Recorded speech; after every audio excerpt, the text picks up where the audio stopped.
Alien at School. Chapter 1. The New Teacher. My name is Jennifer Dale. My friends call me Jenny.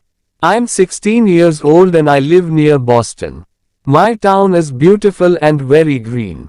I live here with my parents and my dog, Fred. I go to school at Jefferson High and I want to become a journalist. In my free time I play volleyball and I listen to heavy metal music. I want to tell you my story. It was the first day of high school. I was excited. I already knew most of my classmates, but I didn't know my new teachers. I got up, ate my breakfast and went to school. On the street I met my friend, Dana. Her house is near mine and we always walk to school together. I hope our new teachers are men. And I hope they're handsome. Dana said. Dana loves talking about boys.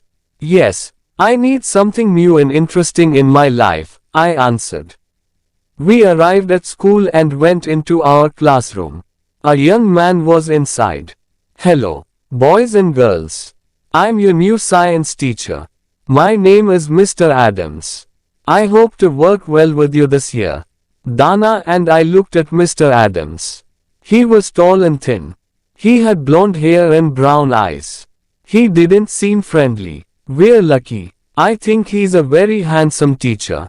Dana said to me. Yes, he is, I answered. I looked at him and he looked at me. Our eyes met. What's your name? He asked, smiling. Oh, Jennifer, I answered. I was a little nervous.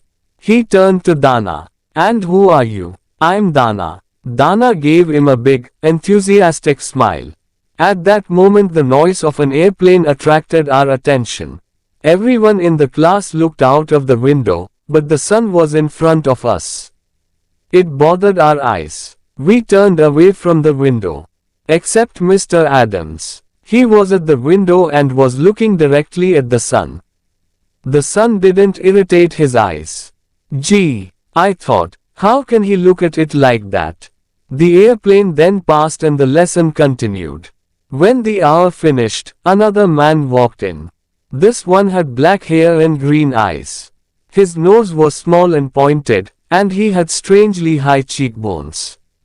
What a weird-looking teacher. I said to Dana. Wow, you're right. She was exclaimed. The teacher didn't smile and spoke coldly to the class. I'm your English teacher. I want you to be on your best behavior this year. The lesson can begin. And remember, no talking.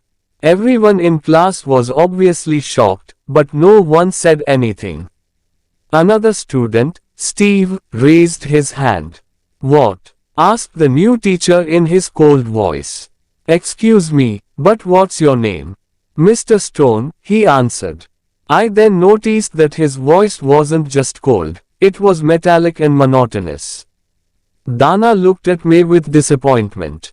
She raised her eyebrows. What's his problem? She mouthed. The lesson proceeded. Mr. Stone read a poem from our English literature book. His voice was weird, very weird.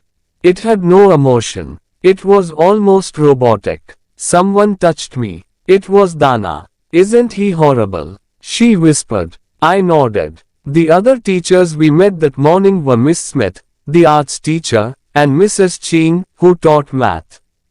Both seemed nice. Miss Smith, in particular, was a very cheerful person.